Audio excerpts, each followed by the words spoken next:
비례론에 관하여.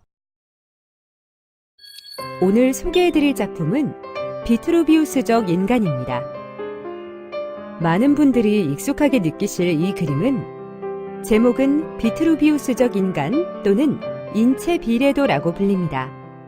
레오나르도 다빈치의 소묘작품인 이 그림은 고대 로마의 건축가 비트루비우스가 쓴 건축 10서 3장의 신전 건축편에서 인체 건축에 적용되는 비례의 규칙을 신전 건축에 사용해야 한다고 쓴 대목을 읽고 그렸다고 전해집니다. 레오나르도 다빈치는 비트루비우스의 원문을 옮기면서 고대의 인체 비례론을 그대로 받아들이지 않고 실제 사람을 데려다 눈금자를 들이대면서 측정한 결과를 글로 적어두었습니다. 자연이 낸 인체의 중심은 배꼽이다. 등을 대고 누워서 팔다리를 뻗은 다음 컴퍼스 중심을 배꼽에 맞추고 원을 돌리면 두 팔의 손가락 끝과 두 발의 발가락 끝이 원에 붙는다. 이렇게 레오나르도 다빈치는 사람의 손가락과 발바닥, 머리, 귀, 코의 크기 등을 숫자로 계산하며 사람의 몸을 기하학적 관점에서 수학적으로 계량화하는 실험을 진행한 것이죠. 그 결과 현재까지도 전해지는 황금 비율로 그려진 인체 비례도가 현재까지 위대한 작품으로 남아있는 것은 아닐까요? 시대의 아름다움이 느껴지는 작품 한 편, 어떠셨나요? 이번 시간 학습 목표를 확인해 보겠습니다. 비례론에 관하여.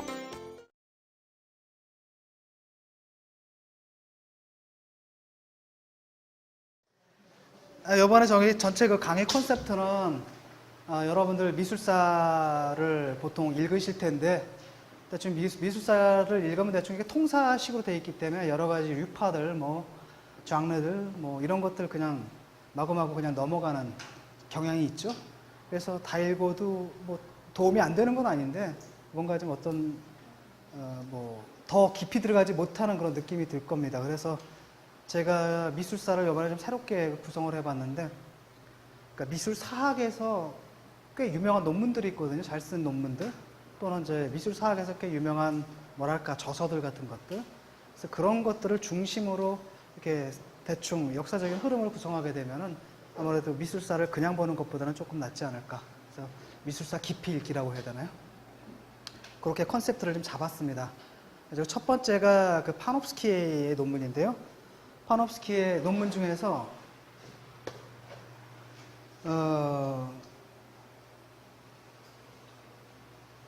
양식 발전의 모상으로서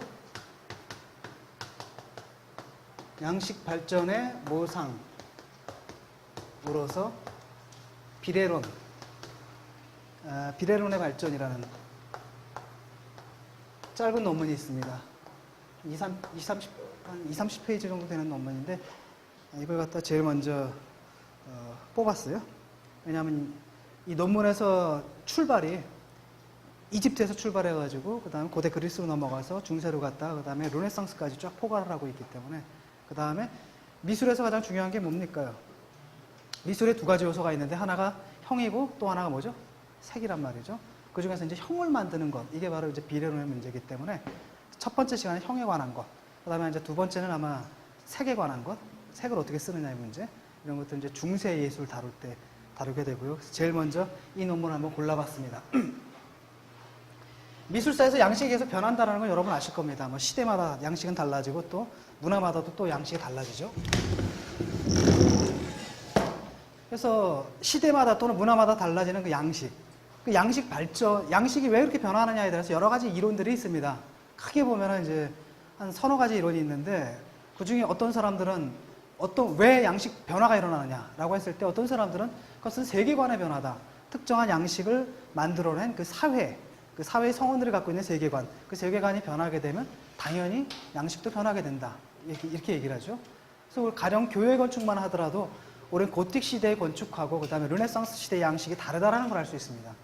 가령 고틱 성당을 갖다 인면도를 보게 되면 위에서 보게 되면 이게 십자가 모양이고 신중심주의고, 반면에 르네상스 같은 경우에 많은 경우 인간의 비례론이 있죠. 왜 이렇게 원과 같은 그런 도움형 그 구조들이 많은데, 그런 건 바로 인간 중심주의 사고 방식이 기독교 종교 건축 내에서도 반영되고 있다는 걸 얘기해 주는 거죠. 이런 방식으로 세계관의 변화에 따라서 양식이 변화한다. 이런 그 예술사의 견해가 있습니다. 그걸 갖다 우리가 뭐라 그러냐면 가령 정신사로서 예술사라고 얘기를 하죠. 정신사로서 예술사. 우리는 로마네스크 양식과 고틱 양식의 교회 양식이 다른 걸 알 수 있습니다. 거기에는 뭐냐면 둘 다 기독교 중세지만 그 세계된 관념이 달라요. 그 세계관이 약간 변화가 있거든요. 그렇기 때문에 양식의 그 변화가 나타나는 것이고요. 이런 방식으로 양식 변화의 근거, 양식 변화의 원인으로서 당시 사람들이 갖고 있던 세계관을 찾아 들어가는 작업을 흔히 미술사에서는 그 정신사로서의 예술사라고 얘기를 합니다. 그다음에 또 하나가 있습니다. 어떤 사람들은 양식이 왜 변하느냐라고 했을 때, 그러니까 흔히 그 예술 의지라고 그러죠. 예술 의지. 예술 의지가 변하기 때문이다. 특히 그 알로이스 리글 같은 사람들은 예술 그 시대마다 또는 문화마다 양식이 다른 것은 그 사람들이 예술을 가지고 하려고 하는 바가 다르다, 이렇게 얘기를 합니다. 아마 여러분들 일본하고 우리나라랑 딱 가면은 쿤스트 볼렌이라고 그러는데 그 볼렌이 다르다는 거를 금방 알 수 있을 겁니다. 왜냐? 가령 여러분 경주에 한번 가보세요. 경주의 불국사를 보게 되면 그 기단을 보세요. 되게 재미있습니다. 우리나라 건축들은 대개는 인공석에서 출발하는 게 아니라 출발 자체는 자연석을 그대로 갖다 써요. 그러니까 기둥들 받치고 있는 그 주춧돌들 보면 그냥 자연석 그대로 쓰고 있는 경우가 많죠. 거기에 바로 기둥이 올라간단 말이죠. 그래서 그 불국사 건축도 아래는 이제 석조 부분이고 위로 이제 그 목조가 시작되는데, 그 석조를 쌓는 걸 보게 되면 자연석에서 출발해가지고 어느 선에선가 슬쩍 인공석으로 이행을 합니다. 근데 문제는 뭐냐면 그 자연석과 인공석이 만나는 부분이겠죠. 인공석은 매끈한 반면에 자연석은 울퉁불퉁하거든요. 그럼 양자가 만나는 지점을 어떻게 처리할 것인가? 우리는 당연하게 뭐예요? 자연석의 울퉁불퉁한 부분을 그냥 쓱 밀어버리고 거기다가 인공석을 딱 올려놓으면 된다라고 생각하는데, 가서 보시면 아시겠지만 거꾸로 되어 있거든요. 그러니까 인공석의 밑부분을 자연석 모양대로 팠어요. 이렇게 파고 들어갔거든요. 그런 거 보면 굉장히 뭐랄까, 처음에 이제 어처구니 없다라고 해야 되나요? 어처구니 없다는 생각과 더불어서 굉장히 큰 충격을 받았는데, 아주 신선한 충격이었어요, 저한테는. 그래서 제가 그 한국 미술 전공하는 분한테 이제 그런 얘기를 했더니 그 그랭이법이라고 그런다더라고요. 그래서 그 그랭이법이라고 하는데, 그게 이제 조선시대에도 보면은 그 주춧돌 나무 기둥을 올려놓을 때도 그 나무 기둥의 밑을 그 자연석 모양 그대로 이렇게 파가지고, 그래서 왜 그랬냐고 했더니 이게 그래야 꽉 잘 맞물린다 그러더라고요. 아마 그런 이제 기능적인 이유가 있겠고, 다른 한편으로는 단지 기능적인 이유만이 아닐 거라는 거예요. 사람들은 자기가 보고 싶어 하는 대로 건축을 만들고 싶어 하거든요. 그렇게 하기 위해서 여러 가지 뭐 테크닉들은 자기들이 발견해내겠죠. 그건 뭐냐? 의지가 다른 거예요.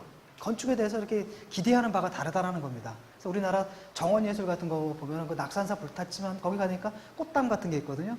꽃담을 보면은 흙이 그냥 올라옵니다. 밑에서부터 쭉 흙이 올라오다가 중간부터 기와장이 밝히기 시작해요. 위쯤 가면은 이제 인공이죠.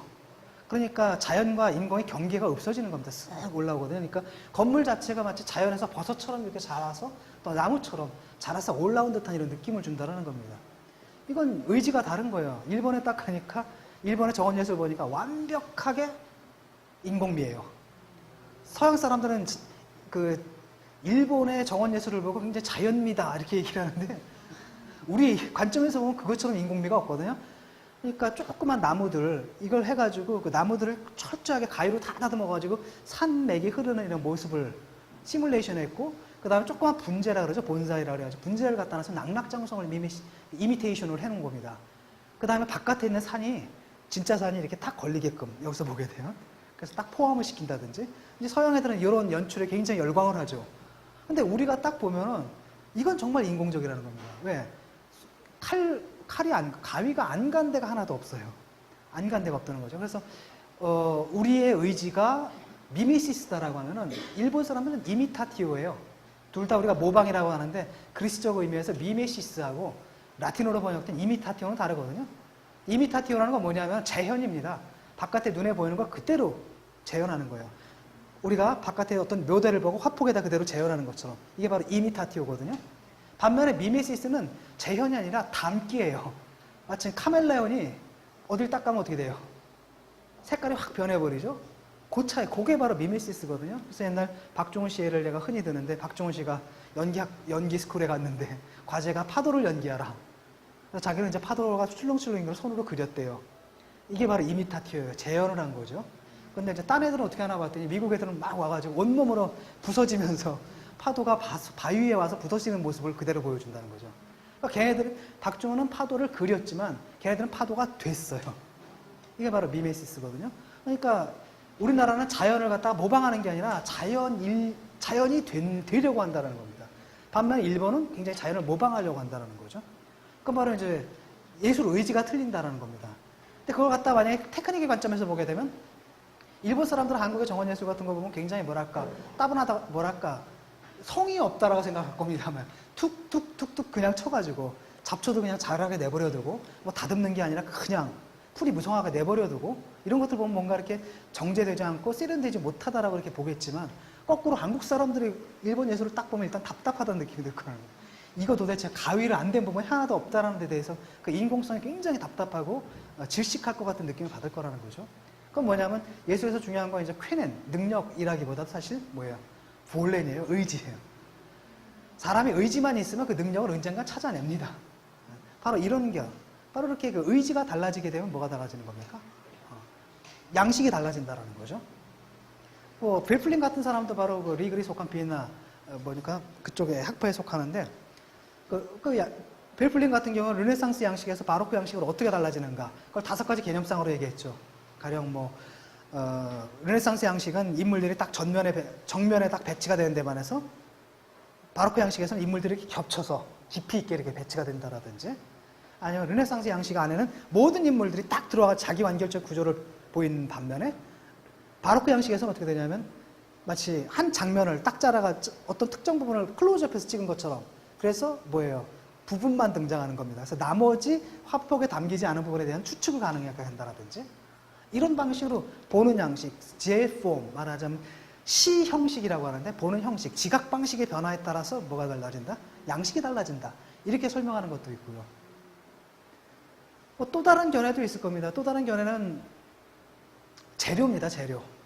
가령 그 독일의 드레스덴에 가면은 젬퍼 오페라라는 건물이 있는데 그 오페라 건물을 지은 젬퍼라는 사람이 있는데 그 사람은 결국은 양식을 결정하는 것은 뭐예요? 그 재료다라는 거죠. 그러니까 한국에서는 왜 그리스 조각 같은 작품이 못 나올까? 화강암으로는 그렇게 못해요, 조각을. 간단합니다. 화강암으로는 그렇게 못하는 거예요. 화강암은 대리석이기 때문에 된다는 겁니다. 그 다음에 이제 이탈리아 쪽, 저쪽 남쪽, 이탈리아하고 그리스 쪽은 이제 대리석이 많으니까, 대리석으로 건물을 지을 수 있지만 저 북쪽으로 올라가게 되면 독일 쪽으로 쭉 올라가면 대리석이 없거든요. 그러면 이제 고틱 양식도 대리석을 갖다 이제 수입해다 쓰거나 이럴 수 없을 경우에는 뭐냐면 막슈타인 고틱 그래가지고 벽돌로 구워서 이렇게 만들어버려요. 그럼 좀 확실히 맛은 좀 떨어지죠. 대리석의 맛이 없으니까 좀 떨어진다라든지 이런 방식으로 그러니까 문화마다 자기들이 가용한 뭐예요? 양식, 뭐죠? 재료에 따라서 양식을 쓰게 된다는 겁니다. 근데 현대 같은 경우는 어떠냐면 현대 건축만 보세요. 현대 건축 보면은 현대 건축과 19세기까지의 건축의 가장 큰 차이는 뭐냐? 어디서부터 출발하냐면 재료의 차이예요. 19세기까지 건축은 뭘 사용했냐면 인공이 아니라 자연의 재료를 사용합니다. 그러니까 자연에 있는 재료를 그대로 건축으로 이렇게 옮기는 데 반해서 현대 건축이라는 것은 재료부터가 인공이에요. 다 가공해서 나온 겁니다. 즉 철근, 그다음 또 뭐 있어요? 콘크리트, 그다음 유리잖아요. 자연 상태로 존재하는 게 아니라 자연 상태에서 채취해가지고 가공한 인공 재료고 철근, 콘크리트, 그다음 유리로 건물을 짓게 되면 당연히 뭐예요? 옛날처럼 어떤 유기적인 형태라기보다도 추상적인 형태가 어울립니다. 이게 추상적인 형태가 다 어울려버리거든요. 기하학적이고 추상적인 형태가 이런 방식으로 어떤 재료에 따라서 재료에 따라서 양식도 달라질 수가 있다는 거죠. 이렇게 예술사에서 양식의 변화를 설명하는 여러 가지 이론들이 이렇게 있습니다. 정신사로서의 예술사, 우선은 세계관의 변화에 따라서 양식이 달라진다. 그다음에 이제 예술 예술의 의지에 따라서, 그것은 뭐냐면 지각 방식, 인간이 세계를 지각하는 방식에 따라서 양식이 달라진다는 것이고, 또 어떤 견해는 좀 유물론적인 견해죠. 환경이나 아니면 재료에 따라서 양식이 달라진다. 그렇게 여러 가지 견해가 있습니다. 자, 이제 비례론 얘기를 왜 하냐면은 바로 제가 그 중에서 제일 한 가지 이론을 들자면 그게 양식 변화를 갖다 쿤스트 볼렌과 연결시키는 거거든요. 쿤스트 볼렌과 연결시키는, 즉 예술 의지와 연결시키는 그 이론이 왜 중요하냐면, 다른 이론들은 예술 발전의 원인을 바깥에서 찾잖아요. 바깥에 존재하는 세계관이나 바깥에 존재하는 재료에서 찾는다라고 하면, 쿤스트 볼렌은 적어도 예술 내적인 이유를 들고 있다는 거죠. 근데 거기에 이제 한계가 있는데, 어떤 한계가 있냐면, 쿤스트 볼렌이라는 것 자체가, 말 자체가 예술 의지니까 좀 그림들을 딱 보게 되면 뭔가 다른 것 같긴 한데 느낌은 오는데, 이걸 갖다 과학적으로 얘기하기가 참 힘들다라는 거예요. 과학적인. 왜냐하면 사학이다라는 것도, 미술 사학이다라는 것도 일종의 과학적인 학문인데, 학문이다라는 건 단지 그냥 주관적인 느낌, 이래 보여 또는 저래 보여, 이런 느낌이 들지 않니? 저래 보이지 않니? 이럴 수는 없다라는 거거든요. 뭔가 이제 분명한 객관적 근거를 제시해야 되는데, 양식의 변화를 만약에 비례론의 변화로 설명하게 된다면 그게 가능해진다는 겁니다. 왜? 비례론은 숫자로 표현이 되거든요. 수로 표현이 되기 때문에 거의 수학적 정확성을 가지고 양식의 변화를 이끌어내는, 양식의 변화를 일으키는 그 쿤스트 볼렌이라는 것이 실제로 있다라는 것을 정말 수학적인 정밀성을 가지고 증명을 할 수가 있기 때문이다라는 거죠. 사실 오래전부터 인간들은 비례론을 예술의 창작에 도입을 했는데, 비례론에 대한 연구는 굉장히 없었어요. 왜 그랬느냐? 파놉스키는 그걸 아마도 우리의 예술에 대한 우리의 관념을 지배하고 있는 낭만주의 때문이 아닌가라고 생각을 해요. 낭만주의적 관념에 따르면, 낭만주의적 관념은 예술과 기술을 대립시켜요, 이렇게.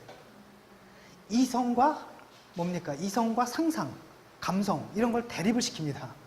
그러니까 이성은 과학이에요. 반면에 예술은 어디입니까? 감성과 상상의 문제라는 거죠. 그래서 낭만주의자들은 오히려 이성보다도 더 중요한 게 뭐예요? 감성이고, 이성보다도 더 뛰어난 게 상상이다. 이런 생각을 갖고 있는 게 낭만주의자들이라는 겁니다. 그래서 예술이라는 것은 그래서 낭만주의적 관념에 따른 이성의 저편에 있는 거예요. 실제로 굉장히 오래된 논란이 있는 거죠. 왜냐하면 낭만주의를 낳는 토대가 됐던 게 바로 고전주의적 독단이었잖아요. 고전주의자들은 예술은 이성의 일이라고 생각했습니다. 그래서 부활로 같은 사람, 작시법, 시학을 보면 뭐라고 되어 있냐면, 너희가 훌륭한 예술가가 되고 싶으냐? 그럼 내가 여기에 기술하고 있는 합리적 규칙을 따라라, 이렇게 나와요. 그러니까 수학 문제를 풀 때 우리가 어떤 기계적인 알고리즘이 있잖아요. 그건 마찬가지 예술 창작을 할 때도 일종의 합리적인 규칙의 체계가 있고, 그걸 배워야 제대로 된 예술가가 될 수 있다라고 한 게 고전주의자들이에요. 하지만 고전주의자들도 예술이라는 게 단지 합리적인 이성만 갖고 되는 건 아니다라는 걸 알고 있었거든요. 그래서 그게 나온 게 뭐냐면 이성 플러스 알파다라는 거. 뭔가가 더 있어야 된다. 그래서 이 플러스 알파가 뭐냐라고 했을 때 그 유명한 말 있죠. 즈누세꾸아. 뭐야? 나도 모르겠다. 즈누세꾸아. 이거는 고전주의자들도 인정하는 겁니다. 이성만 가지고는 안 된다는 거. 뭔가 플러스가 더 있어야 되는데, 그래서 그 플러스가 뭐냐라고 얘기하면 즈누세꾸아.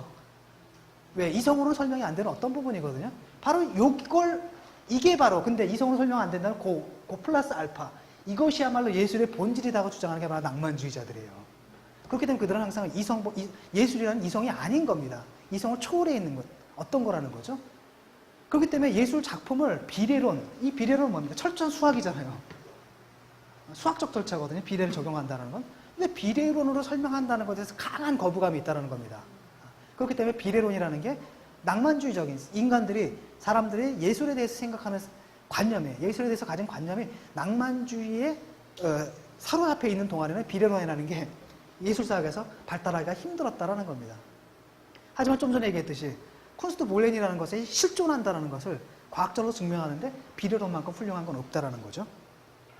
그래서 먼저 비례론의 정의를 내립니다. 비례론이라는 건 뭐냐면은, 비례론이라는 것은 어떤 대상, 그러니까 특히 이제 동물의 신체인데, 어떤 살아있는 자연적인 대상, 특히 인간의 신체, 예? 인간의 신체를 묘사할 때, 그 다음에 그것이 언제가 문제가 되느냐면 그것이 예술적으로 묘사하는 것이 문제가 될 때, 그때 각 신체의 부분과 부분 또는 부분과 전체의 수적 관계, 이게 바로 비례론입니다.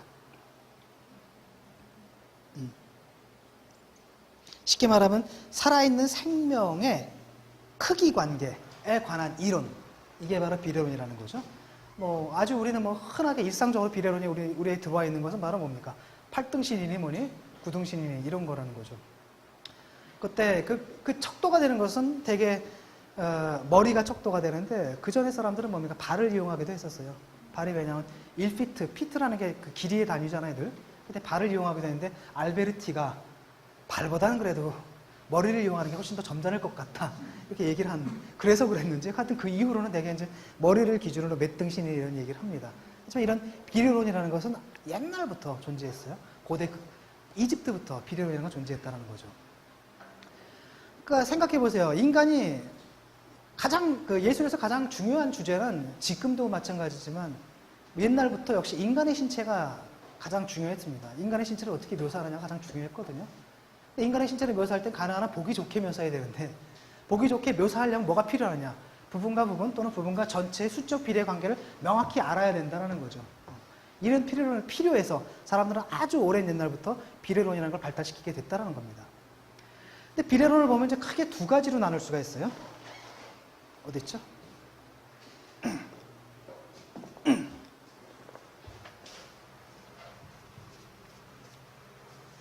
자, 여기 모델이 있습니다.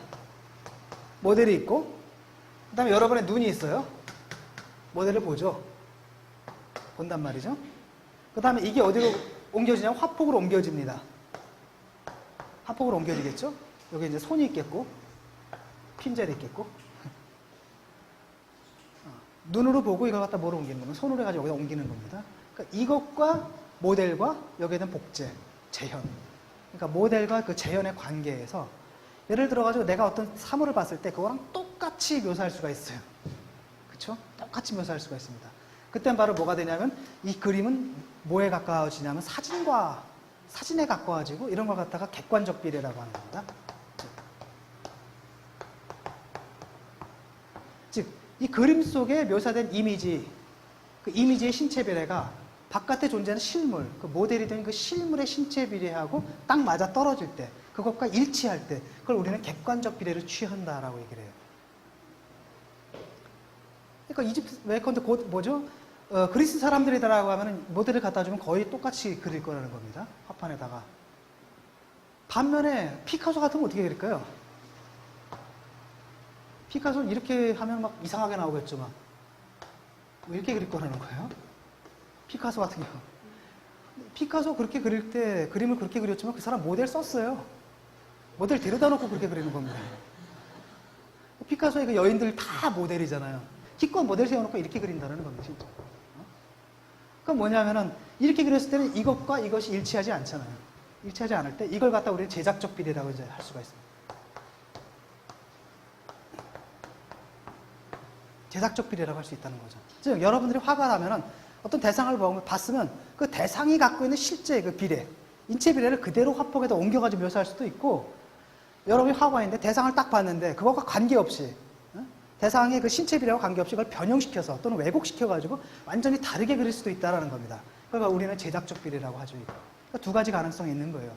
그러니까 양식적으로 보게 되면 인체를 묘사할 때 대개 어떤 시대든지 이 두 개의 극이죠, 극. 남극과 북극인데 이 극 사이에서 이렇게 오락가락하는 그런 양상을 보인다는 거죠. 그다음 또 하나는 뭐냐면 이 양자는 서로 배척하는 관계가 있어요. 만약에 객관적 비례를 따르게 된다면 사진이 점점 더 실물처럼 보이게 되는 거죠. 실물처럼 보이게 되니까 결과적으로 뭐가 되냐면 그 회화가 거의 자연주의나 사진처럼 보이게 된다는 겁니다. 아마도 가장 극단적인 양식은 바로 자연주의일 거예요. 자연주의거든요. 왜냐? 그리스인들도 객관적 비례를 취했지만 그리스인들도 변형을 시키거든요. 왜? 이상적으로 보여야 되기 때문에. 실물을 보고 그대로 그리지는 않습니다. 실물을 보고 그대로 그리는 게 아니라 이상적으로 변형을 시킵니다. 약간씩. 그래가지고 훨씬 더 아름답게 보이게 만든다는 거죠. 그래서 약간의 변형의 계기가 있다는 겁니다. 그냥 그런 변형 없이 그냥 말로 개별자를 그대로 이렇게 묘사하는 그런 자연주의자들이 그리스 때도 있었거든요. 그 알베르티 회화를 읽어보면, 회화론을 보면 그런 그리스 화가나 조각가에 대한 얘기가 나오거든요. 근데 거기 뭐라고 평가하냐면 바로 그랬기 때문에 그들은 높이 평가받지 못했다라고 나와요. 고전주의는 바로 눈에 보이는 그대로가 아니라 거기서 눈에 보이는 대로 그리되 거기서 한 단계 올려가지고 이상미를 끌어올리는 데 있습니다. 그러니까 거기서 약간의 비례론의 그 변화가 있는 거죠. 그렇기 때문에 완벽한 객관적 비례라고 할 수는 없죠. 완벽한 객관적 비례는 차라리 뭐예요? 뭡니까? 자연주의예요. 자연주의라는 거죠. 그 다음에 그러니까 그 자연주의적으로 그리게 되면 사진 이것 자체가 뭐가 되는 겁니까? 이미지, 화폭의 이미지 자체가 사진과 비슷해지는 겁니다. 정말 실물과 비슷. 그러니까 아주 가장 극단적인 예가 최근에 뭐예요? 뭐죠? 하이퍼 리얼리즘 같은 거 있잖아. 포토 리얼리즘 같은 거. 사진을 찍은 듯이 그냥 그대로 그냥. 그런 건 아주 이것이 극단적인 경우겠죠. 반면에 제작적 비례라는 것은 제작적 비례로 가면 갈수록 이게 실물에서 멀어져가지고 이 그림 자체가 뭐가 되냐면 그림 자체가 일종의 구성이 되는 거예요. 그러니까 비례론이 한마디로 비례론이 구성론이 돼버립니다. 구성론 또는 구축론이 돼버려요. 구성론이나 구축론. 그리고 이미지는 뭐예요? 뭐에 가까워지냐면 오너멘트나 장식이나 아니면 디자인에 가까워지는 겁니다. 그런 식으로 가까워진다는 거죠. 그래서 이런 객관적 비례에서는 중요한 게 뭐냐면 이 이미지하고 바깥에 있는 실물의 관계가 굉장히 중요하잖아요. 반면에 이렇게 오게 되면 거기서 중요한 것은 뭐냐면 요 내에서의 관계가 더 중요해요. 요 내에서의 관계 있잖아요. 요 화면의 배치라든지 이런 내에서의. 왜냐하면 이건 바로 디자인 또는 컨스트럭션의 문제고 화면 구성의 문제라는 겁니다. 화면 구축의 문제고 이게 더 중요해진다는 거죠. 그래서 양자는 서로 배척하는 관계에 있습니다. 그러니까 객관적 비례를 취하게 되면 객관적 비례에서 멀어질 수밖에 없고 그럼 제작적 비례를 취하게 되면은 결국 뭡니까? 객관적 비례에서 멀어질 수밖에 없다는 이런 그 서로 배척하는 관계에 있죠. 이걸 가지고 이제 양식사를 갖다 설명할 수가 있습니다. 양식사의 변천을. 지금까지 학습한 내용을 문제를 풀며 점검해 보도록 하겠습니다.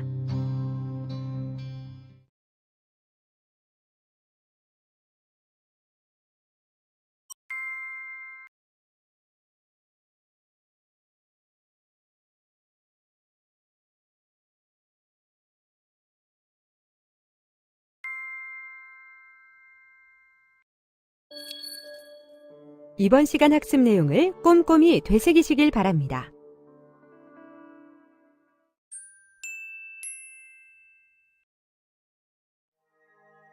이것으로 비례론에 관하여에 대한 학습을 마치셨습니다. 다음 시간에는 이집트와 그리스의 비례론에 관한 학습을 진행하겠습니다. 수고 많으셨습니다.